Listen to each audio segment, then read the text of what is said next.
On behalf of the organizers of the 10th International Conference of the Role of the Catholic Church in the Process of European Integration, may I ask all of the members of the audience online on YouTube. This is Miejski Ogród Sztuki, MOS, in Kraków. In this studio, may we welcome Cardinal Dziwisz, Your Eminence. May I also welcome a former President of the European Parliament, Dr. Hans-Gert Pöttering,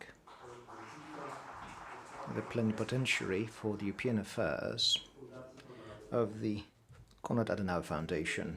May I welcome Janusz Stępnowski, Cardinal, a delegate of the Polish Episcopate Council to the Comeci, Giorgio Walku, the Secretary General of the European Churches Conference. May I welcome Jan Olbrycht, an MEP, who is the co-president of the EPP group in the European Parliament for the religious and interfaith dialogue. May I welcome the president of the Platforma Europy Obywatelska, Mr. Budka, sir. Father Professor Robert Tirała, the rector of the John Paul II Pontifical University, which university is the co-organizer of this conference.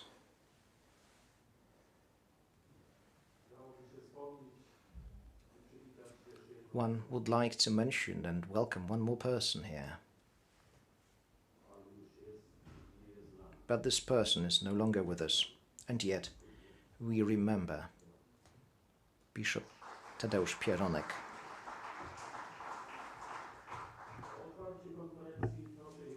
May I ask His Eminence Cardinal Dziwisz to open the conference jointly with Dr. Hans-Gert Pöttering.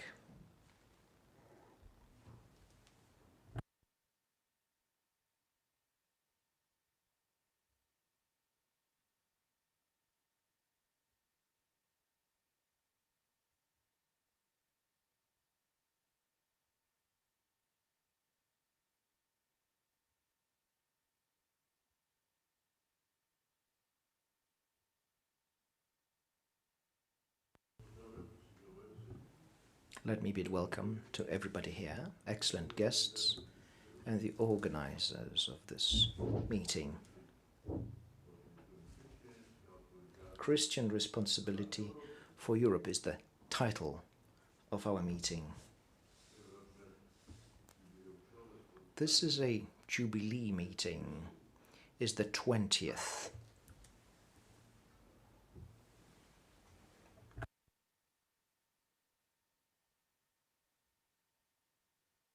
The 20th conference on the role of the Christian Catholic Church in the European integration.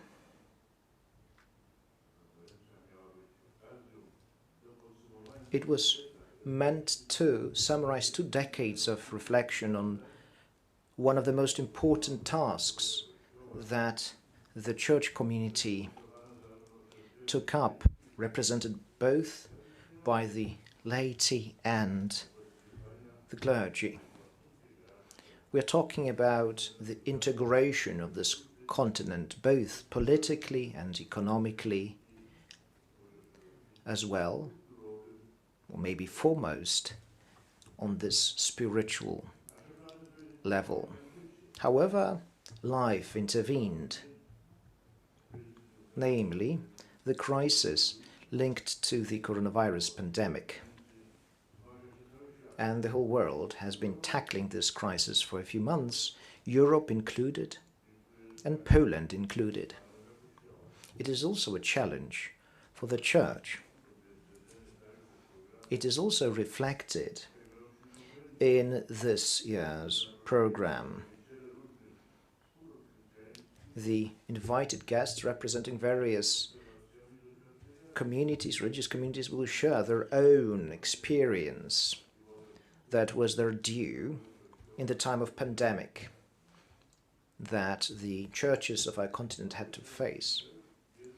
In one of his teachings, Pope Francis noticed that the pandemic is a crisis. And crisis is something that changes us. Either we come out as better people or worse off. We should come out of this crisis being better. This is an opportunity to build something better. And here, I would like to bring your attention to a certain subject. I mean, both those who are present here in the studio and those who are joining us online. That is, our meeting should be aimed at finding ways in which we can renew this reality that we live in. How should it happen? We should invite for cooperation a great number of people representing various milieus and various types of sensibilities, both those who believe and those who do not, politicians and leaders of various organizations, not only religious ones. Through opening up, dialogue, and listening in to one another's arguments and thoughts, we can jointly make this European world a better place, where every single person will have their own right place to fulfill their destiny. And let us remember, Europe, this united Europe, is still a place where millions of people would like to live. That is this ongoing wave of migration from Africa, from the East and Middle East. And there are also many postulates that are related to our continent. So we are talking about the Christian involvement in the European integration. In this context, we have to make sure that there is a greater openness and hospitality. Only then Europe will continue to be a place of meetings, dialogue, solidarity, and mutual respect.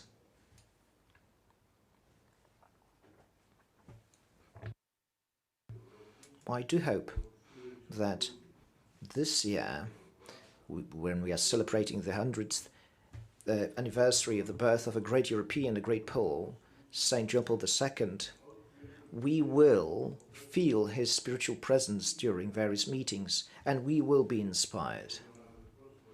One might be quite frank and say that it was John Paul II who was the first Pole in the European Union.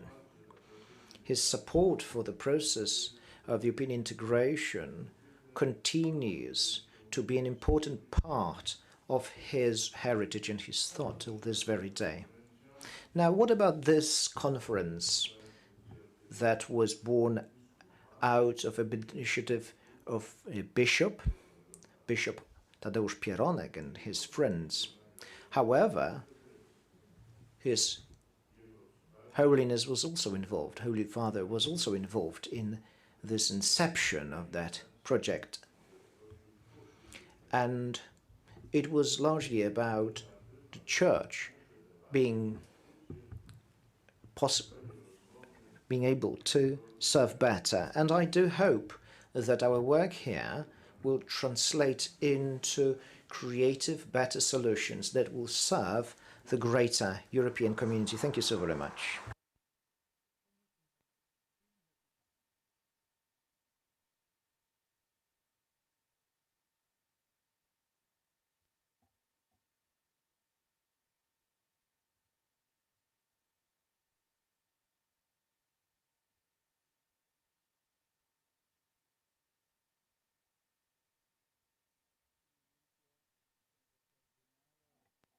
Cardinal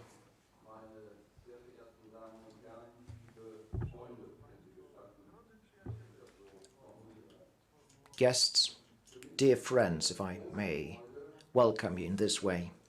It's a great joy and an honor for me to be able to welcome you on behalf of the co-organizer of this conference. May I welcome you on behalf of the Konrad Adenauer Foundation here in Poland. Falk Andenberger, the representative of the foundation, said the welcoming words, and he is responsible for me being here. It is difficult to resist when he is trying to make you come here to Kraków, and yet I'm really delighted that I can be here with you in Kraków. Let me welcome you on behalf of other co-organizers, the Pontifical University, the Schumann Foundation in Luxembourg, and the EPP group in the European Parliament, the Polish delegation in this group of the European Parliament, represented by Jan Olbrycht. He is the Deputy President of the whole parliamentary group. May I also welcome you on behalf of the European People's Party and its president, your compatriot Donald Tusk. And finally, I may welcome you on behalf of the Episcopate. It is quite a special event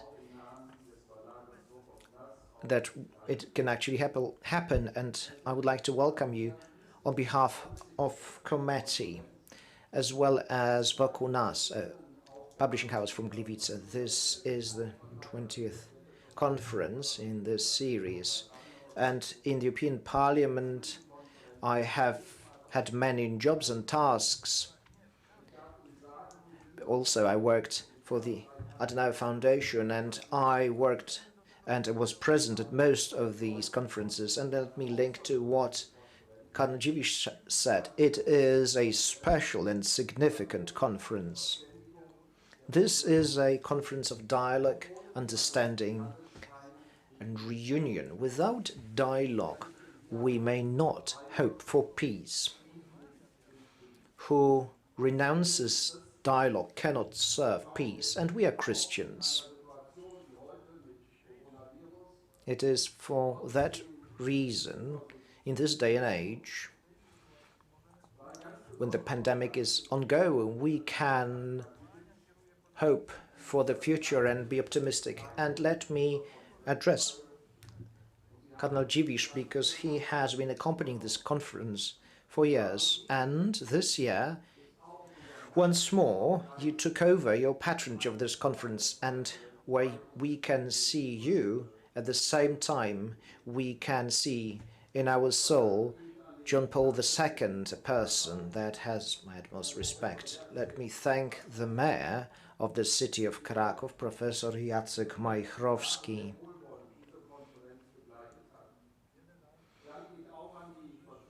For many years, he has accompanied this conference in a friendly way. Let me thank the Marshal's Office, who have been very helpful in making this conference a success in previous years.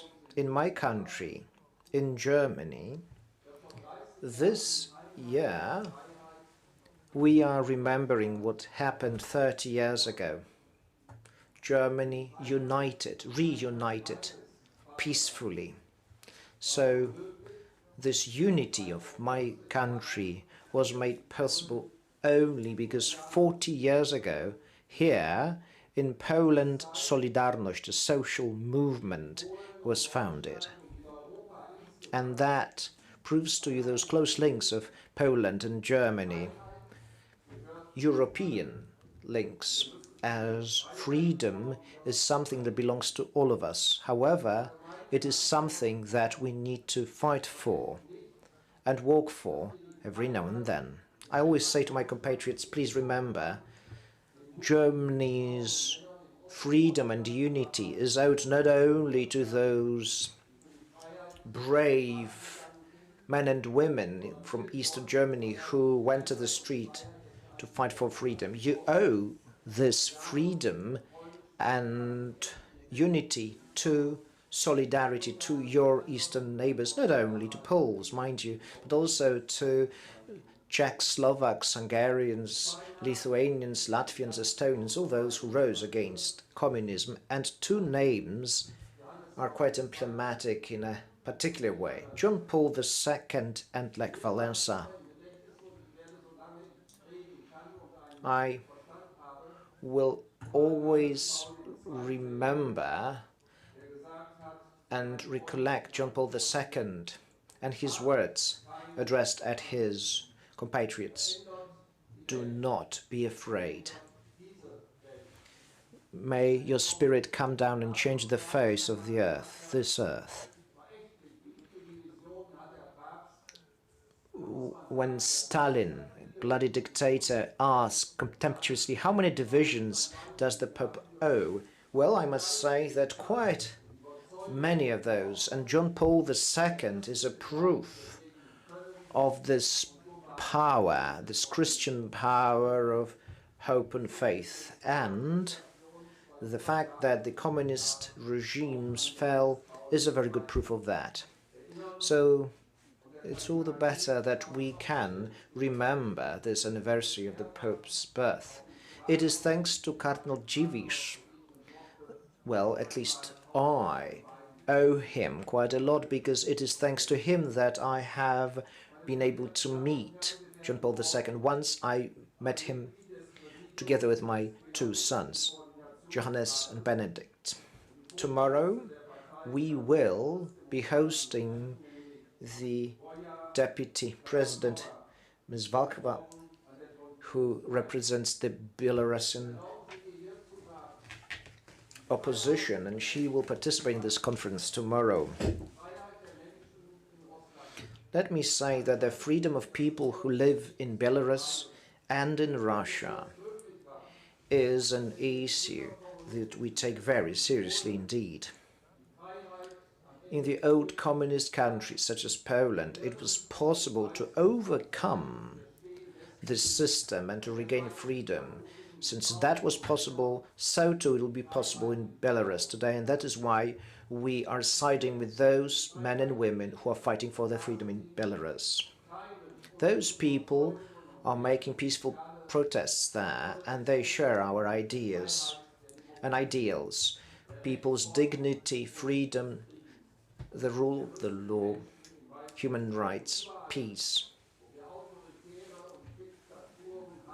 Those who live in Belarus and under dictatorial and authoritarian regimes, we need to support those people in their pursuit of freedom and making possible for them to live the way we can live.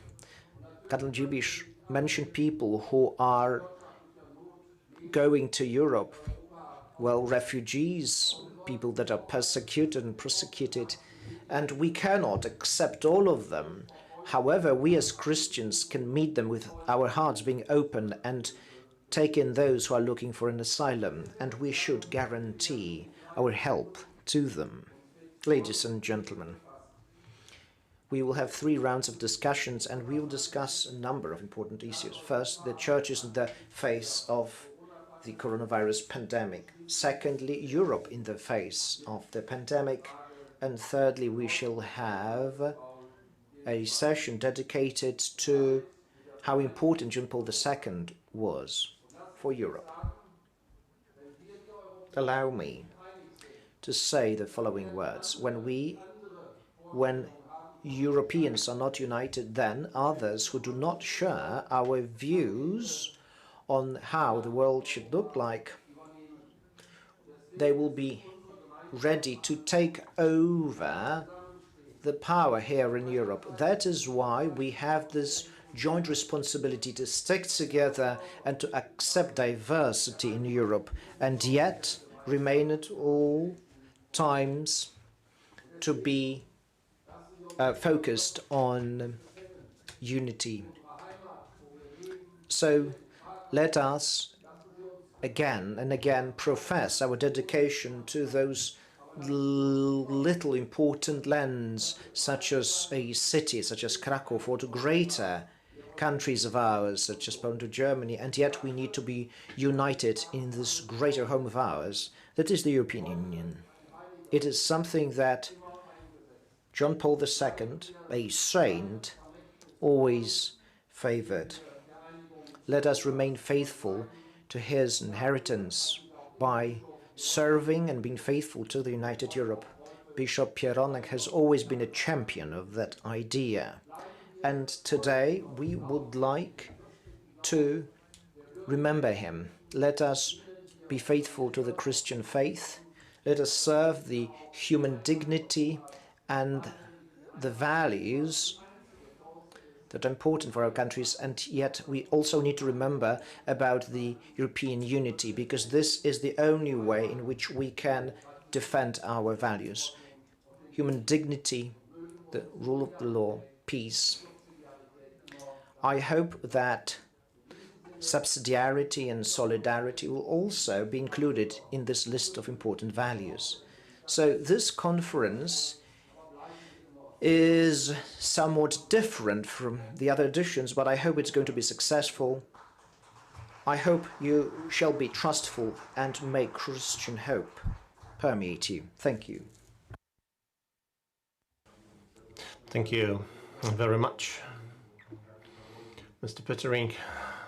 I wish to thank Cardinal Dziwisz for opening the 20th International Conference on the role of the Catholic Church in the process of the European integration. Today we focus on Christian responsibility for Europe. Ladies and gentlemen, we are going to listen now to a presentation by Cardinal Jean-Claude Hollerich from Commissie, Archbishop Metropolitan of Luxembourg, and then we will listen to the message of Manfred Weber from the EPP in the European Parliament.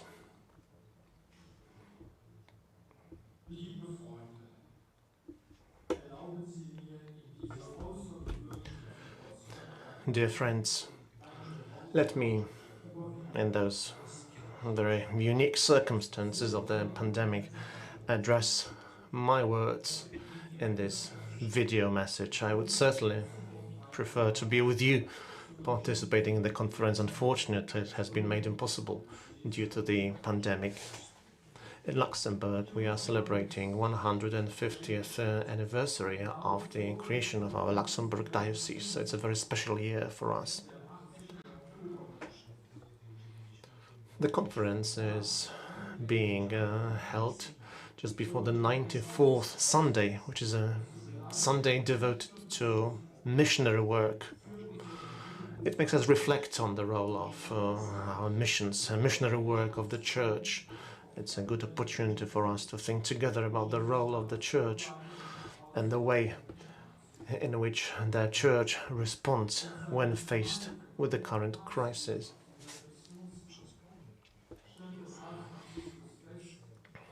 Pope Francis this year has said that the missionary path of the whole Church this year has to be continued, even if there will be suffering involved, suffering caused by the current pandemic. We as representative of the Church, but also representatives of different political parties and governments, we must never forget about our duties related to our Christian origin. We have to remember about the needs of human beings surrounding us. The current difficult circumstances, the difficult times facing us today, they must not make us stop our activities. Pope Francis shared a very interesting thought with us. He compared the current situation to a violent storm that took us by surprise. We have all come to realize that we are all sitting in one boat. We have lost perhaps our bearings when faced with the storm. We are all, however, called upon to work together, to try to save the boat, to hold the oars in our hands. The Pope has encouraged all people of goodwill to make yet another step when showing our solidarity and unconditional help to those surrounding us. Nobody and nothing can stop us being Christians. We have to support one another, help them bear their burdens. Pope Francis has also said that we have come to realize that we are not able to often manage on our own, develop on our own. We have to work together and develop together. We also need to realize that social distancing does not mean that we are no longer obliged to help others, those in need. As we are obliged to keep physical distance, social distance very often stay more at home, we have to rediscover for that reason how important and how deep our need for close human contact is.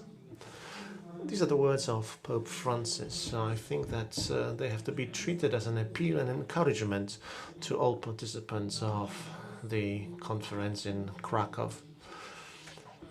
We need to consider those challenges mentioned by Pope Francis and think together whether we are able to respond to challenges of the present day.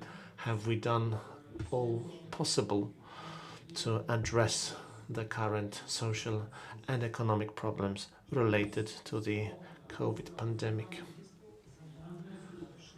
It is an important task for everyone, also for everyone who has come to Krakow to participate in the conference and speak about the role of the Catholic Church in the process of the European integration.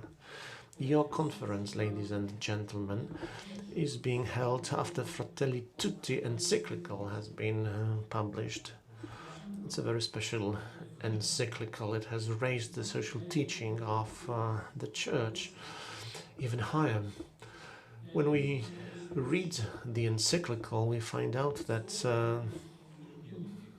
other people can help us compensate or complement ourselves thanks to our relations to other people, to the others. We can find more about ourselves and grow as humans. The Good Samaritan example is the example we should all follow, all of us in our global village. We should pose also the question about what we can do next, how we can find new ways of development in social and economic lives. There are a number of consequences of the encyclical. I myself, well, as a bishop, it's not at the moment my role to find answers to all challenges, because many of those challenges are addressed to the politicians. I think it's up to politicians to find responses to many of the challenges listed by Pope Francis. Let me share with you another concern. After having read the encyclical, we all realize that we as Christian politicians, we want to be Christians in our everyday work, but it's difficult to speak about ourselves as Christians if we do not help, if we do not support those who ask for help and support those who arrive in our continent fleeing crisis, fleeing war. We have to remember about the refugees and support for them if we want to call ourselves Christians or Christian politicians. We all know how this subject is important for Pope Francis. Before I finish, I would like to say a few words about the European Union itself. The EU perhaps has found itself in a very serious crisis. Some believe so.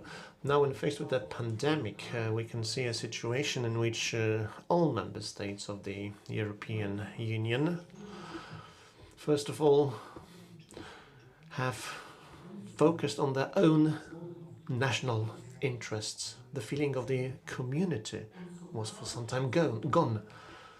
Many of the borders were closed. Even in Luxembourg, in my country, that from the very beginning has been at the heart of European integration, even in this country, the demons of the past were felt again. The demons of the national path of development, national isolation, demons of acting in our own interest against others. People were concerned with just protecting themselves by cutting off links to others. In countries of Southern Europe, where the current crisis also related to the health system, as you know, most of the southern countries were very much suffering because of the pandemic, and also the economy in those countries has suffered significantly because of the pandemic. This nationalism of some other countries was interpreted there in Southern Europe as a rejection of our links, rejection of the brotherhood of our countries and citizens. They complained about lack of solidarity. This lack of solidarity has caused significant harm to the idea of our common Europe. What is and what should be the main task of the politicians today should be to try to rebuild what has been damaged. We have to remember that the common good is an even broader notion than common Europe. This notion has to be yet again at the very center of the interest of politicians. We should cooperate, work together for the good of the world that hopefully will become a better world. It is a significant challenge for all politicians, the challenge to create a Europe of peace, a Europe of justice, and a Europe that returns to its roots. Yes, I'm aware of the fact that you share the ideals of the Catholic Church. I am aware of the fact that you will be debating those values, looking for ways to overcome the current challenges. I have trust in you, ladies and gentlemen, and in your discussions that you will be successful here. Thank you very much.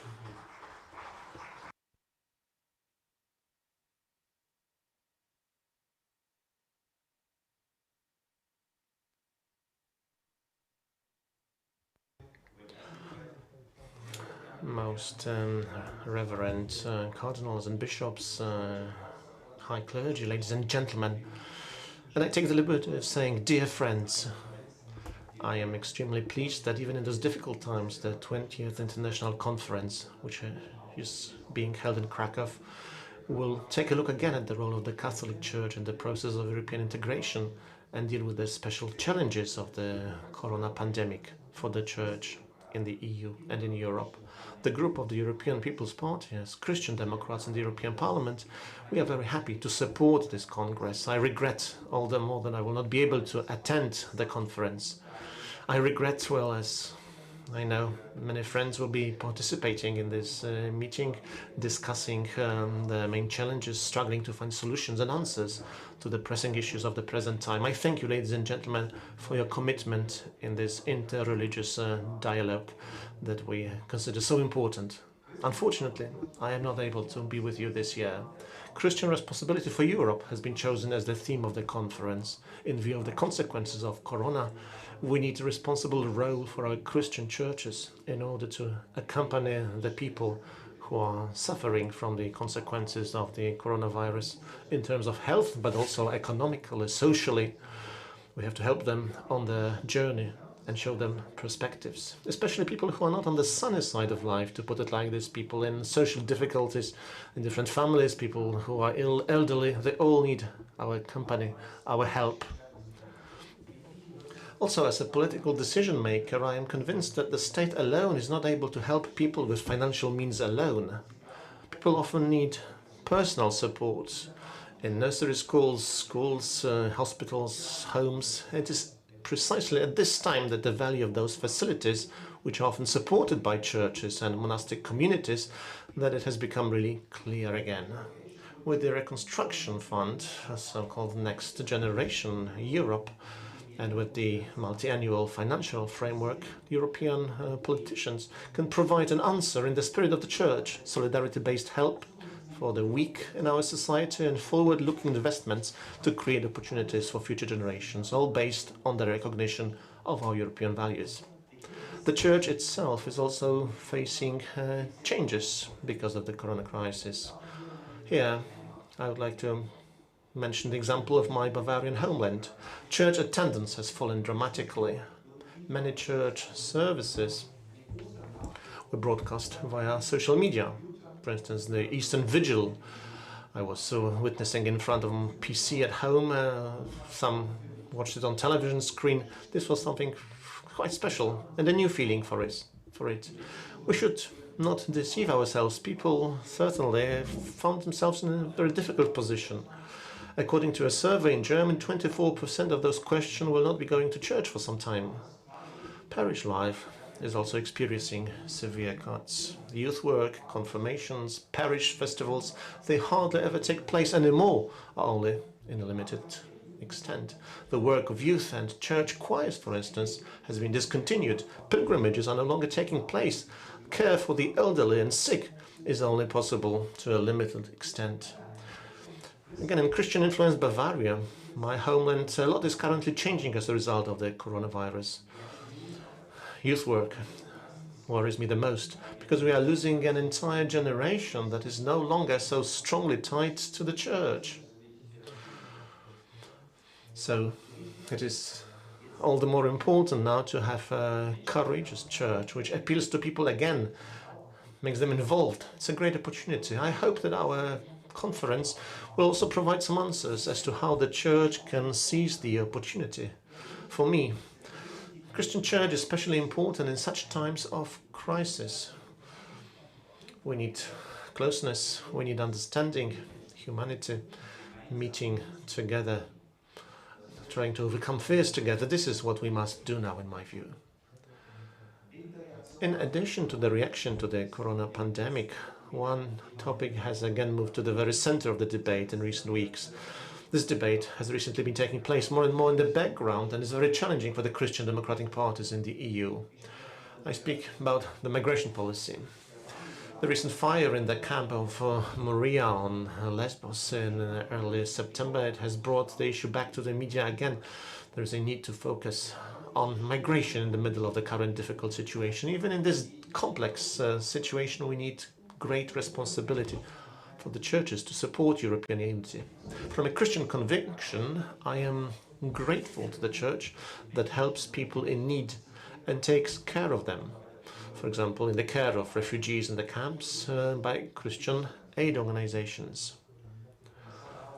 Pope Francis has also made this clear time and again. Europe must not lose its soul, and that is why people in need, especially for Christians, they have a reason to look. We have to look at them and help them, not turn away.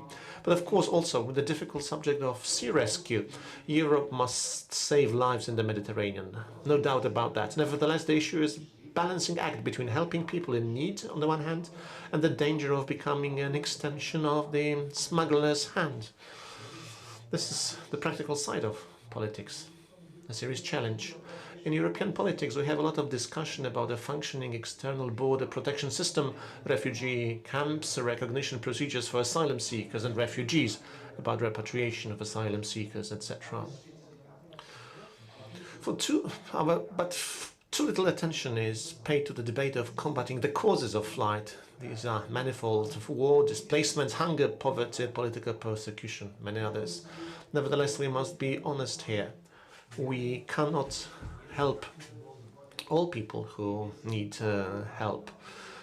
We need not invite them all to Europe. Our response must be effective aid on the ground, especially in Africa, humanitarian aid in crisis regions, refugee camps, combating hunger, education for children and adults in the poorest regions of the world. Also building democracy and fighting corruption and crime in the different countries. There are many possible approaches to help on the ground to alleviate the pressure to flee. The people concerned will be grateful if prospects are opened up for them at home. No one, I stress, no one leaves their home country voluntarily and sets off onto an uncertain journey. I would like to invite the churches in particular to use their knowledge and experience to support the state and political structures even more strongly in this task in the world. And in the Catholic churches in particular, we need a debate between different churches, also in Central and Eastern Europe and Western European churches, so that they find common understanding of how to deal with all refugees. In my view, it is not acceptable to conduct election campaigns on the back of the weakest. Dealing with the refugees also stands for Christian responsibility for Europe. Allow me, however, to mention the final highlight of the conference. A European debate on the occasion of the 100th birthday of Pope John Paul II. A week ago, there were ceremonies and celebrations in Germany, my home country, to mark the 30th anniversary of German reunification. On several occasions, the European spirit, which the Pope of European unity, John Paul II, had repeatedly placed at the very center of his speeches and among other challenges related to the current situation in Germany and Europe. We have some of his impressive speeches in the media very much present. Let me remind you of the quotation that Hans-Gert Pöttering, who is also with you today, who said in his essay written in 2011 for the Konrad Adenauer Foundation, I quote, "Open, yes, open the gates for Christ. Have no fear. Change the world. Change the world." These were the words of John Paul II, quoted by Mr. Pöttering. It is with those words at the inauguration, John Paul II, at his inauguration in 1978 in the Vatican, he opened with a window of opportunity for the Catholic Church. I stress once again, the head of the Catholic Church has actively shaped, indeed coined, the historical development of Europe. This is what John Paul II did during his pontificate. With his work, the Pope of European unity has played a decisive role in preparing and accompanying the fall of the German Wall, the Iron Curtain, the end of communism, and thus the political and social freedom of millions of people in Europe. It's particularly in this light, the celebrations that mark the 30th years of European unity, the valuable work of Pope John Paul II is once again much clearer, perhaps even more clear than during his lifetime or in the immediate years after his death. And the generation which today bears political and social responsibility owes a great deal to his life's work. It has helped to steer the whole continent towards development of freedom and democracy, basic values on the basis of which we can make politics today. These are the values of Pope John Paul II.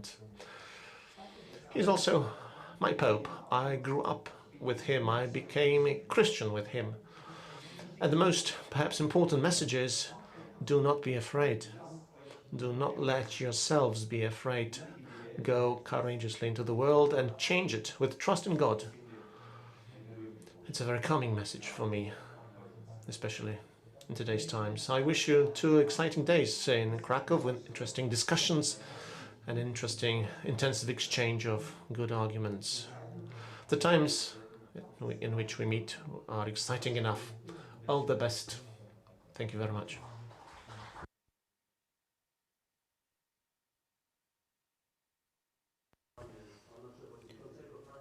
The President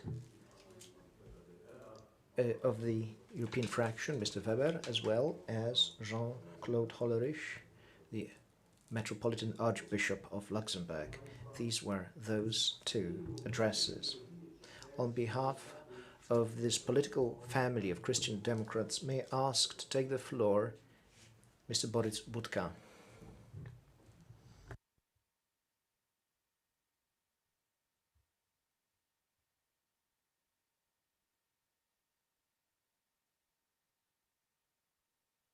ladies and gentlemen, dear panelists, guests and listeners, it is a huge honor and a great pleasure to participate in this Jubilee conference. This conference has been tackling issues that are very important for Europe and for Poland. At this point, the whole world is going through a pandemic crisis, and now the EU can become a very good symbol of how you can keep the principles of the social teachings of the Church, and it can help you to go through this very difficult period. Platforma Obywatelska, I preside over this party, is a member of this greater political family. Christian democracy many a time has shown great responsibility for this continent. Also, I'm quite proud of the fact that so many of you, excellent speakers, quoted the teachings and the words of John Paul II, our great compatriot. Yes, the German reunification wouldn't have been possible had it not been for the solidarity movement. However, solidarity would not have been possible had it not been for this important stance taken by John Paul II. However, Poland in the European Union, it wouldn't be possible for us to join the EU had it not been for the involvement of John Paul II and a large part of the Catholic Church in the process of European integration. Today, in Europe and globally, you can hear loud populist voices. In this world, as Pope Francis says, is the world without principles. And you can see difficult challenges there, so it's good to follow the voice of yet another important pope, that is Pope Francis. In one of his recent encyclicals, he said quite clearly, in the world where principles are too few, the only way to go is to follow those principles. I deeply believe then that among the Christian Democrats in Europe, those principles are very strong indeed. And many of them have been mentioned by Mr. President. And two need to be highlighted here very strongly. The principle of solidarity and subsidiarity. In the time of crisis, what you see are those attempts to substitute solidarity with particular interests of separate national communities. You could see that very clearly at the beginning of the pandemic. The rivalry, the competition for medical supplies was very strong, but also nations competed for their own interests, and at times the European solidarity was forgotten. And you could see that during this migration crisis, and that has been mentioned by the previous speakers. At this point, we need to speak in favor of this principle of solidarity. The European Union has shown many a time that solidarity is the value that you can use to build community on, and it should be so. That is why, once again, I would like to make this appeal. I would like to ask for this principle to be followed.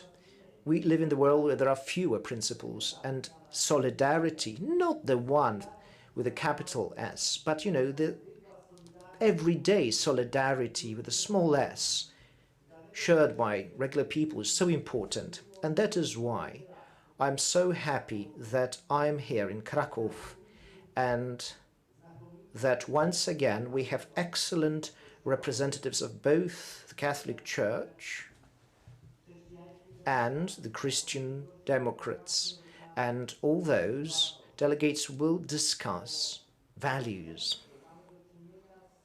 More and more often you can see this clear conflict.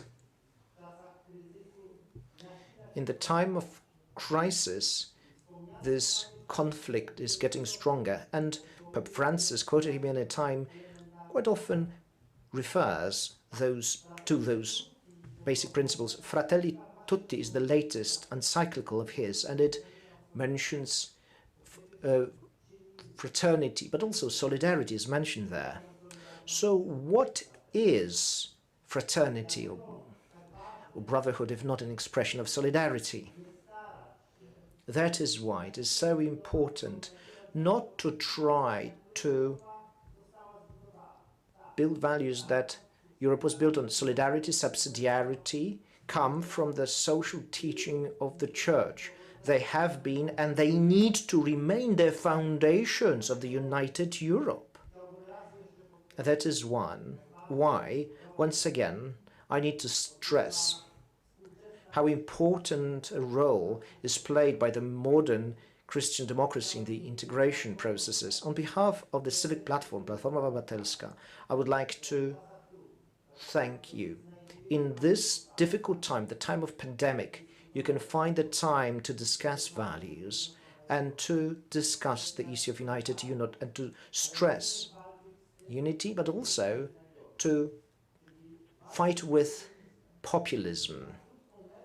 Short term, it might seem a very attractive solution. However, long term, it will always be a destructive force to any community, including this European community. Thank you for giving me this opportunity to meet you, and I hope that your deliberations are fruitful. And I do hope that next year we can meet in better circumstances. Hopefully, all those who would like to be here will be here, not only online, but also in the flesh. Thank you.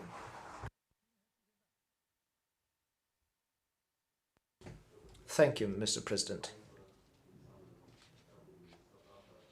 And now, I would like to invite you to our first session. It's going to be dedicated to the churches in the face of pandemic. Bishop Dr. Janusz Stępnowski, an ordinary of Łomża. He is a delegate for contacts with Commission of the Bishops' Conference, Comechin. May I also ask Georgian Valkuru, who represents the Association of the Orthodox Churches. We have also with us online Dr. Jørgen Skov Sørensen, the Secretary General of the Conference of European Churches. Sir, welcome, and let me thank the technicians who made it possible to have this meeting with the doctor. Dr. Jan Albrecht, an MEP, will be the moderator. Sir, the floor is yours.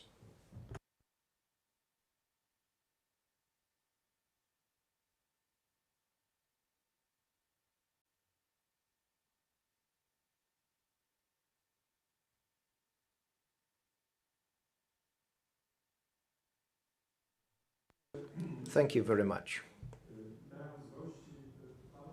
When one is welcoming guests, it's good to say a few more things and to give extra information to those who are present here and those who are with us online.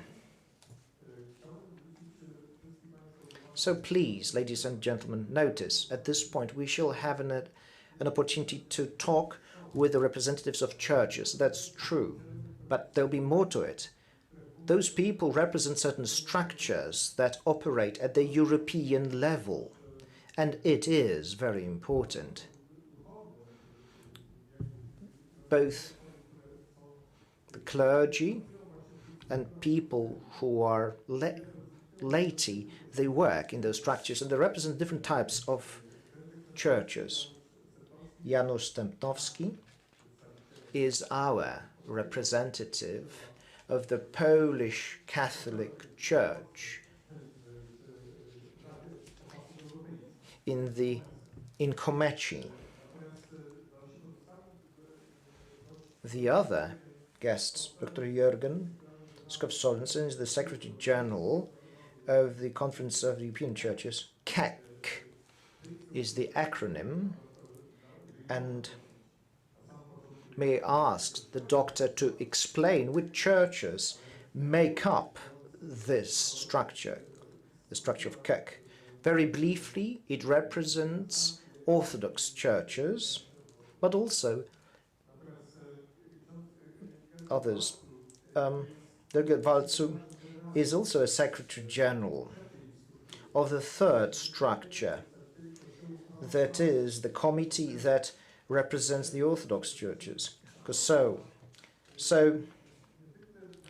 our conversation is going to be very important. People present with us represent vital, important European structures. Let me remind you, in the treaties of the European Union, we read that there is this duty there to keep an ongoing dialogue with churches, religious groups, and this is spelled out in the treaty.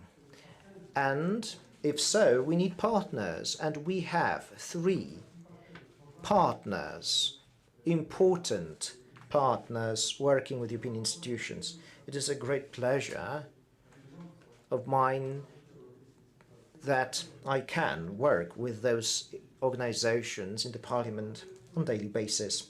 So, what is the subject that this panelists would need to discuss? And mind you, first, 15 minutes of an introduction, and then we shall have a discussion. So, the subject is very loosely formulated: churches in the face of pandemic. So, what are we talking about? Communities, then. We are a part of a community, of church rather. Let's look at this conference. It also involves us, the community at large, the representatives of the hierarchy, of the clergy, but also of the faithful. So, the question is, how do you see the situation of the churches in the face of the pandemic? And there are a number of elements that will have to be discussed.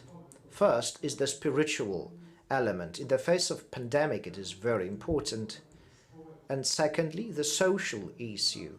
And thirdly, the economic subject. Churches are important players in the public life here in Europe, like in any country. Churches have certain rights, but also the obligation to participate in the social life and to speak on various subjects. So when I ask you to speak, please speak in this spirit. So first,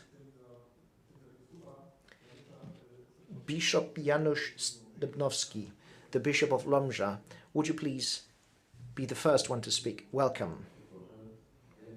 God bless you. I am a delegate. I have been delegated by the bishops so that I can represent our country in Komechi. So the role of the church in the age of pandemic is not limited. After all, the whole world is in a similar situation. Pope Francis, in Fratelli Tutti, an encyclical, brought the message home, and he writes, we are not alone in this world. At the end of March, he wrote, we thought we were healthy in a sick world, and it turns out that it is not the case. We are all in the same boat, and jointly we need to take certain decisions. So this is the situation with the raging pandemic, and churches were taking different decisions at first. What happened at first? First, we were getting messages that there are more and more sick people. So I approached priests and asked them to show up when they need to work physically as nurses. Naturally, they would have to be trained before so that they can step in and work for those who are sick. So a dozen or so of young priests volunteered. Fortunately, there was no such need. So Łomża is the city where I live and work, and the hospital there was turned into a coronavirus hospital, and we had people brought in from different corners of Poland. Similarly, many sisters actually took up service. There were women who were sick, and sisters would serve those who were sick and vulnerable, at times paying the price of their own health. Also, I asked a number of priests to work, to fill in the shoes of chaplains, and a number of priests actually volunteered to do just that. So we took up many tasks, but the pandemic is not over.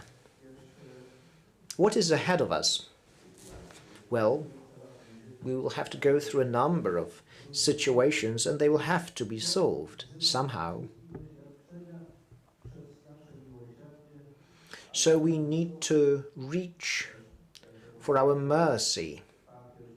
And as Pope Francis said in item 7 of Fratelli Tutti, he stressed, we need to be of service to other people. I've read this book recently of an Israeli writer, Noel Hariri, Homo Deus.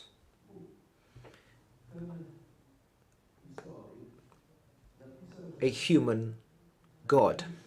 He's a historian, and he wrote that in the next few dozens of years our life will be extended. Ultimately, we may see a situation where our life is going to be eternal. At a certain point, a human being can become God. Now, what's happened when this little virus appeared? Well, it showed our human condition, namely, we are mortals. So what is the role of the Church, the role of a theologian? We need to give answers to those eternal questions pertaining the issues of life and death.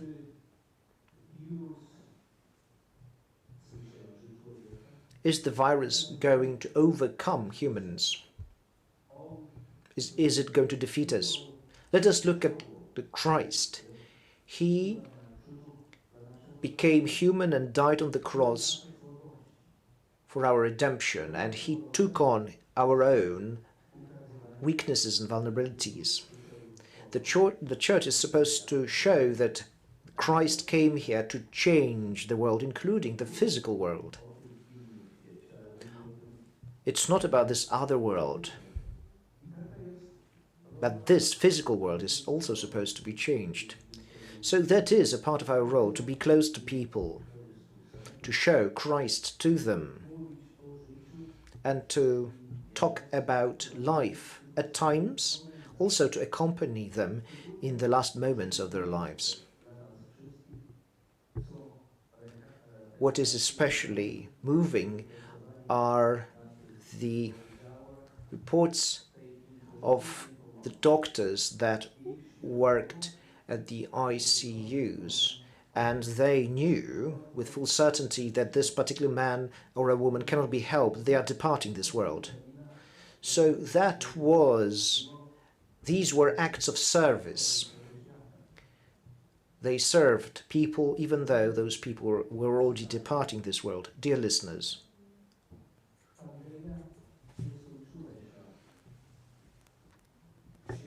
the pandemic is not over. The world, and especially our brothers living in different continents, will need our help.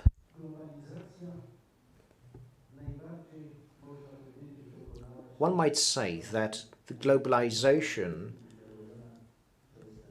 has struck home when the virus struck. It was then that we realized how small this world is.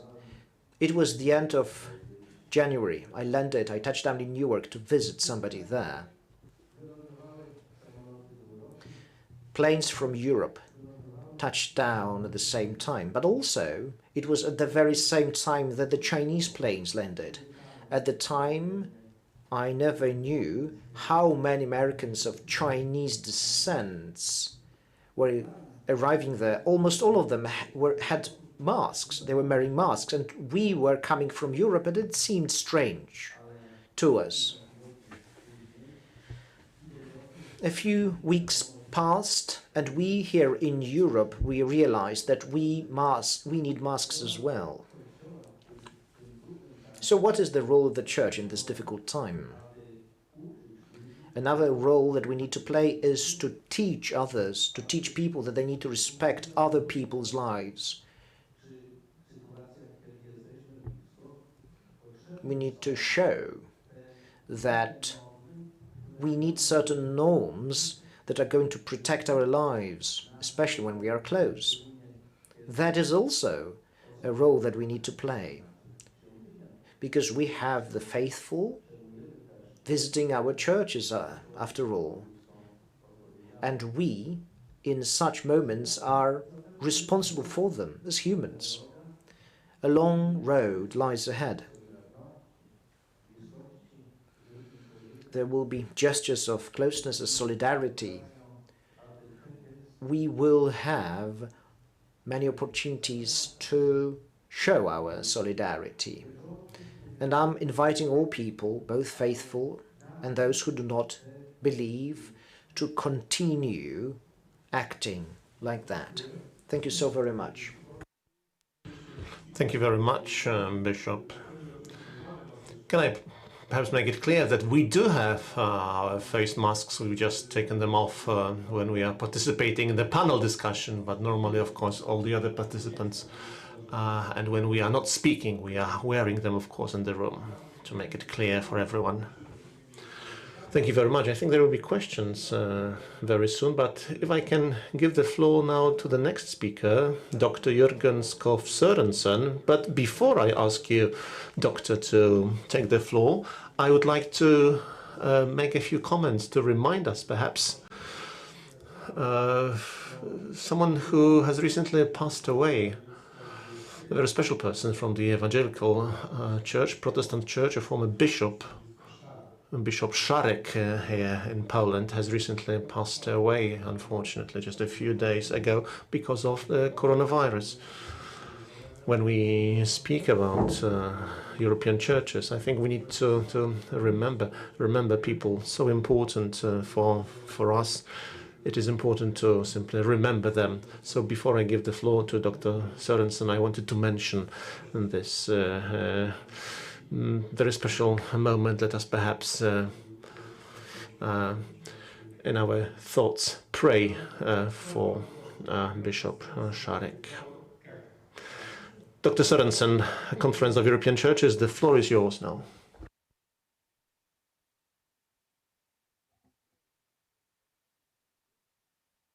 With you today. We all know the reason for that. For my own personal experience this week, I have actually also been in quarantine here in Brussels for some of the week because I had to travel to my home country for a family event. So therefore, I had to pay the price for that and being quarantined here in Brussels. I'm happy that I'm able to be here with you virtually. I think it's been a steep learning curve for many churches and for many organizations during this time of the corona crisis, that we have been in need of using electronic media and platforms to get together. But I think we are learning, and I think it seems to me that we, apart from all the disadvantages, that we also see some advantages of being able to be present or almost present in other contexts, even though we are not there absolutely in the physical sense. I'd like to thank the Pontifical University of John Paul II in Krakow, Robert Schumann Foundation and Konrad Adenauer Foundation for inviting me and for making this event possible. I'm very happy to be here. I would like to extend a personal thank you to Jan Olbrecht for inviting me for this event some months ago. And of course, I'm particularly happy that I can be there for your 20th jubilee of this kind of event. That is indeed something that I enjoy. Christian responsibility for Europe, which is the theme for your gathering for the next 2 days, is indeed something which we care about and have a concern for in the Conference of European Churches. What we are trying to is, together with the 114 member churches of Orthodox, Anglican and Protestant origin, church families, is indeed to take our Christian responsibility for Europe seriously. And we're happy to do that in cooperation also with the EPP,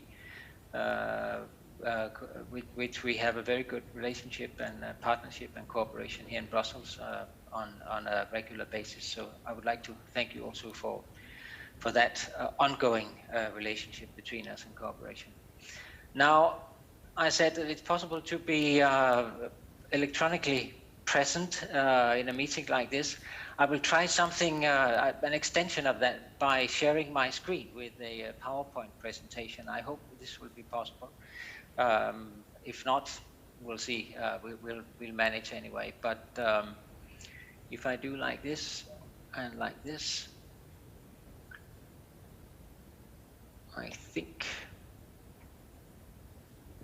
Yes, okay, it's working. Okay, that works. It's working. Okay, I hope it will work with as a PowerPoint presentation as well, because there we are. Yes, I can actually see on my screen also what is happening on your screen, which is a good thing. Okay, Christian responsibility for Europe. As I say, it's something we take seriously in Christian Conference of Churches. And something we're working on an everyday basis. We ask ourselves with our member churches, what is the Christian responsibility for Europe? And certainly it's been highlighted again during the last 6 to 8 months where we've been going through the COVID-19 crisis. What has been a Christian responsibility during that time? What has been the church's response to the crisis in Europe? And I'd like to say a few words about that before we enter into some more discussions. Now, firstly, what has been the impact of the COVID-19 crisis on churches in Europe? Well, I think it's too early to say what the long-term impact will be. We're still investigating that. I know there's at least a handful of projects around Europe based at some of the prime universities in our continent, working on collecting experience and data from churches all over Europe on how they have come through the crisis. So from that also, they presume that they would be able to see what will be some of the long-term impacts on churches. There will be financial impact on churches. There will be an impact on the way we look at church, maybe how we celebrate together, and so on and so forth. I'll come back to that a little bit later. In the short term, I think it differs, but also that is under investigation. According to which church family you belong, churches and church families have reacted in different ways. According to their theological conviction. But certainly we have seen a variety of impacts and reactions in churches as to the unusual situation that we have been in. There has been an immediate impact of course, on community and fellowship and assembly. The three terms, community, fellowship and assembly, have to a large extent been impacted by the crisis and by the measures that have been set up by authorities in our countries. One example here is it's a picture of something which I know has taken place in some of the European churches, and that is sharing Holy Communion in people's homes, listening to maybe a radio worship on a mobile phone or from a radio, and sharing in the bread of the wine. Now, this is absolutely not possible in all church traditions. It is in some, and in some it is not. And in some traditions, it may be and maybe not. It differs how theologians look at this, and this is also one of the theological questions that have come out of the crisis. Is it possible to receive the Holy Communion in this particular electronic way? Well, a mixture between electronics and a very physical bread and wine sharing in your own home.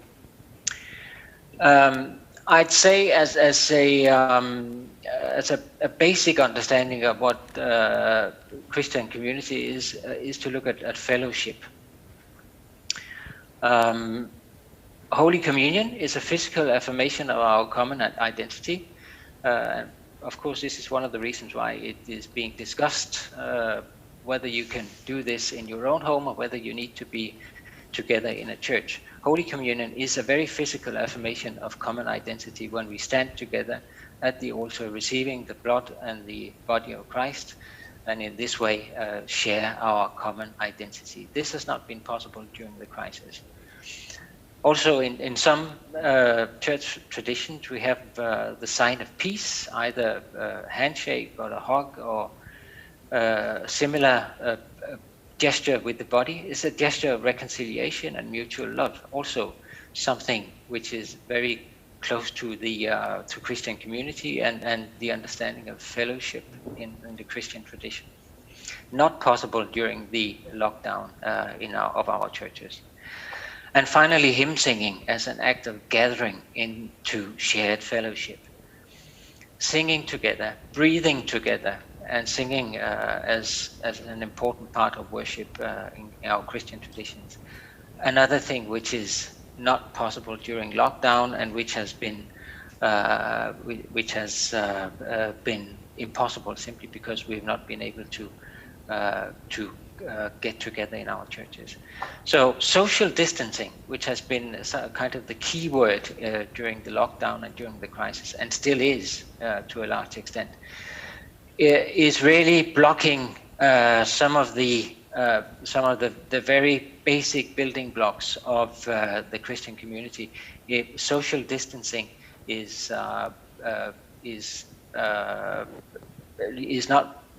or is making it impossible to get together, to share, to feel fellowship, and to express our identity and reconciliation between us, which has made lockdown and the crisis even more felt among Christians. Now, I read this quote a few weeks into European lockdown on Twitter. It says, the pandemic is proving too big a challenge to face alone. Solidarity is and will be central to finding the cure and keeping us all safe into the future. This was said by Mairead McGuinness, one of the vice presidents of the European Parliament, just recently appointed as the new Irish commissioner in the European Commission, writing in the Irish Times in March 2025. And to me, obviously, this is a political statement, but to me it was also a kind of a spiritual or theological statement that saying that this is really a big challenge for us to face alone. If there's something we know in Christianity, it is that it's hard to face life alone. We need solidarity, we need the shared identity that we get in church and that we get from our traditions. And when I read this from McGuinness, I think she struck certainly a political chord, but also an existential chord, which I found very inspiring for the way I've seen the work of churches afterwards during this crisis. Now, how did churches respond then? What was our responsibility? What was the solidarity that churches were showing during the crisis? Well, we have in the Christian Conference of Churches in KEC, Conference of European Churches, we have collected, if you have further interest, and I don't have the time to go through all this today, of course, If you're further interested, you can go to our website and find this page, Church Response to COVID-19, which holds a number of documents and witnessing as to what churches have done during the crisis. Also some of our own reflections and documents and statements that came out during some of the first weeks and months of the crisis. So I will invite you to go and have a look at that at our website. That's one thing, statements, documents. But you could also ask how churches responded to the lack of immediate physical fellowship. As I said, this is one of the fundamental building blocks of how we see Christian fellowship. I think we did that in the churches in Europe through a reaffirmation of faith as that which unites us. I think that was an important insight that we gained. Faith is really what unites us, and I think we saw that also in an ecumenical manner, that crisscrossing church families, all of a sudden we were in a situation that was similar to one another, the fact that we could not get together in our church buildings. So that opened up for a new ecumenical dialogue that was very clear from this office and the way we looked at the situation, at least. Many churches reacted with concern for the marginalized and vulnerable. It has been mentioned already a couple of times. And of course, this is a continuation of the important work done by churches, but it was maybe even more important during this crisis, where quite a few people in our big cities and in remote places of Europe were isolated during the crisis and needed the assistance of churches. And then, of course, by praying for decision makers and for scientists and for frontline workers, I think this is maybe not one of the things that has been highlighted enough as something done by churches, because it happens very often. It's not a very spectacular thing to pray, but it has been done, and of course, as Christians, we believe that it has an impact on what has happened. So I would say these three dots and pins would give us an idea of how churches responded to this immediate, this lack of immediate physical fellowship, things that could be done at home or in your local area. I would like to point to one of the statements that came out of KEK. It was actually a cooperation with our good partner here in Brussels, also Comese, also represented at the panel today. I'm happy for that. It was a joint statement between Cardinal Jean-Claude Hollerich, whom we have listened to already. I enjoyed that a lot. And Christian Krieger, the KEK president, under the heading for "In Hope We Were Saved" from Romans 8:24. And allow me just to read this out. I've highlighted the word hope because I think it's central to the what the churches were contributing during this crisis. More than ever, it says, current events remind us how much hope is a dimension of faith. May the Easter Gospel stir this breath of hope in the hearts and thoughts of Christians. May the breath of God animate our steadfast expectation so that the church and each and every one of us becomes bearers of hope and light in our world ravaged by much suffering. I think this statement beautifully released just around Easter, I think it beautifully reminds us of the importance of hope, here illustrated by St. Paul from his letter to the Romans, that hope is one of the key issues for churches in a situation like this. And I was happy that we could issue this statement as a joint statement between Comese and KEK just around Easter this year. So for me, prayer is a sign of hope and fellowship, and I think it's really when I look back at the lockdown and the first month of the crisis, and the crisis which is still ongoing, as we know, I saw prayer, individual prayer and prayers on the internet and prayers in groups that were gathering on Zoom or other media platforms as a sign of hope and fellowship. I wouldn't say disregarding. There's a lot of theological questions that needs to be answered, but this is part of the response of the churches on how to cater for people who needed some kind of fellowship and were not able to get that in their local churches. So prayer as a sign of hope and fellowship, I think, is paramount to the way we will look back at the response of the churches. It's a reminder of our vulnerability and perishability, and we were reminded of that during the crisis. And I think prayer is also a reminder of that. You fold your hands and you give in and leave it to the good Lord, leave it to God to keep you in His hands. We are reminded that we are vulnerable and perishable. It's also a warning. We're warned that as humans we are not in control. We are used to saying that we are in control, and we try to be that as much as possible. I think to some extent human race is more in control than we have been for maybe ever before. But then this happens, and we are reminded that sometimes you cannot be in control. Again, prayer is important for us as Christians. Gives us hope, gives us a feeling of fellowship. And then finally, I think we were reminded that as churches, ecumenically speaking, as Christians, crisscrossing the world, and as I said, many of us in the very same comparable situations, not being able to getting together in a physical manner, praying became a worldwide, or a sign of a worldwide fellowship of mutual encouragement. People were encouraged that they could pray together with others, not physically being in the same room, but being together on the internet. So praying together, this is my last slide, if there's someone who's counting the minutes. Praying together, I see that as a cure and a vaccine that we talk a lot about that these days, that when will there be a cure and a vaccine? I think praying is a cure and a vaccine that will keep us safe into the future. Now, not as a cure and a vaccine against the COVID-19. I mean, we should leave that to the scientists and the doctors. I think it's in good hands with some very capable people there. Also, it's not a cure and a vaccine against economic collapse in our countries, unfortunately. But it's a cure and a vaccine against the loss of hope. Praying together is a cure and a vaccine against the loss of hope. It's a cure and a vaccine against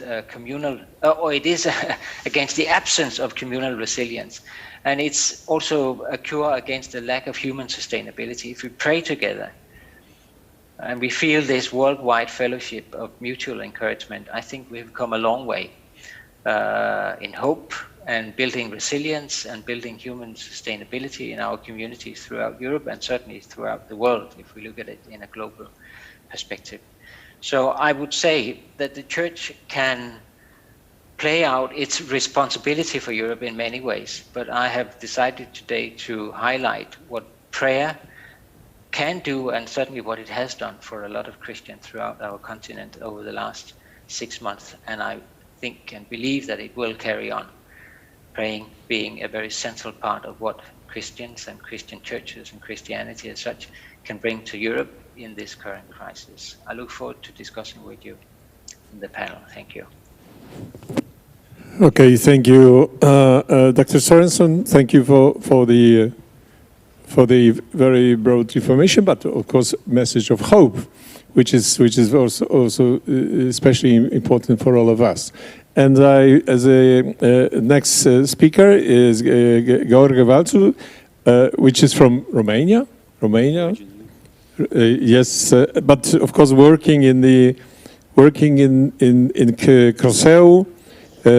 So the representative of the network is presenting the Orthodox churches. So the floor is yours. Thanks a lot, Mr. Olbricht. Now, I did make a written presentation, which I will try to at least partially rely on. This event, I have to admit very honestly that when Mr. Olbricht first called me to ask whether I could come here for this conference on behalf of our committee, I said yes. It was a wholeheartedly yes, but in the same time I had very serious doubts that it will be possible together. Therefore, I'm very happy that we are here, even though in this more or less hybrid form with some of our fellow panelists joining us via online. I think that the topic we are required to reflect on here is very vast and complex. To say that the COVID-19 pandemic on ecclesial life had a very heavy and strong impact, it would be probably an understatement. Without being rude, if you allow me, I would say that maybe the title of the panel, it's a bit inaccurate. In what sense? In the sense that the churches have not been in the face of the pandemic, but have been in the very midst of the pandemic. The past 6 months have affected in various and sometimes hardly predictable manners basically all levels of church life, from the more institutional expressions thereof and up to the utmost personal and inner ways that people are experiencing their faith. It happens that I'm also a parish priest, so I know that there are a lot of people in our communities who have felt a lot of struggle in their faith, but indeed there are many other people who have seen in this time of trouble a good opportunity to further reflect and to rediscover their faith anew. Now, for the sake of clarity and for the sake of our time, I will try to follow the advice of a very well-known Orthodox bishop. He insists in advising his priests that when they speak, they should try to stick to 3 points. Sometimes I pray that I will not end up not making any point at all, actually, but I will try to stick to 3 points. So, how is the COVID-19 pandemic influencing the life of the Orthodox Church, and how exactly could and actually does the Church respond to the current situation? As many of you may know, we Orthodox are liturgical and sacramental, par excellence. In very brief, liturgical means that the life of the Church is not only centered on, but constantly made anew, recreated, realized, if you want, in the experience of the gathering of the people around the altar for the celebration of and the partaking into the Eucharist. Sacramental, on the other hand, means that we partake of divine grace through the very concrete material things of this world, which we see, we hear, we smell, and indeed we eat. As all of us know, there were precisely these most natural gestures, smelling or breathing, touching or eating, that were deemed to be the best occasions for the virus to spread from one person to another. This led, as we all know, civil authorities throughout the world to impose to their population various levels of isolation, going from only general safe distance and avoid close physical contacts to imposing a general lockdown on the entire country, and sometimes, like in Romania, even bringing out the military in the streets in order to enforce this lockdown. Public gatherings were strictly limited or completely forbidden, included therein a quasi-ban on public worship. So, the most obvious and the most widely felt effect of the pandemic on the life of the Orthodox Church was that the faithful could no longer gather for communal worship, and this precisely during the highlight of the ecclesial year, which was Easter and Pentecost.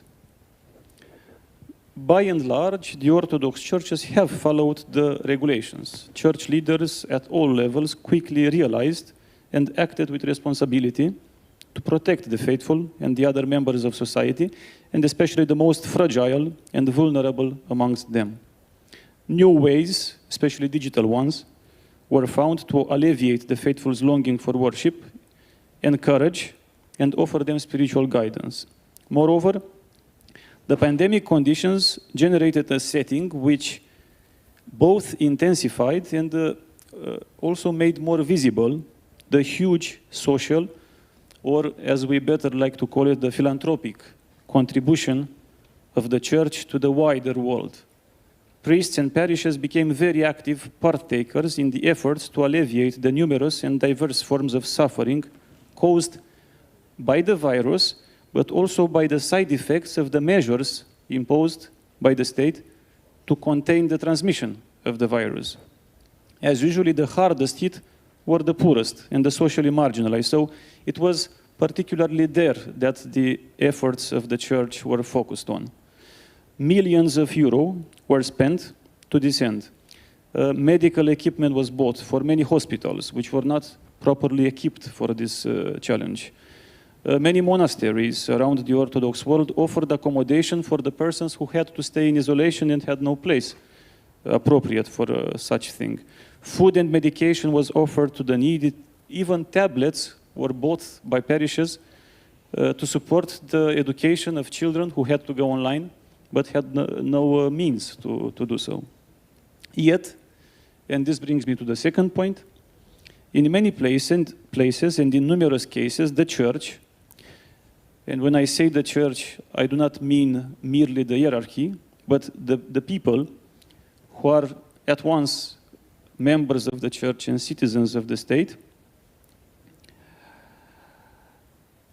they all felt or were left with, I would say, a bitter taste from the way in which the civil authorities treated them, notwithstanding all the above-mentioned efforts and contributions.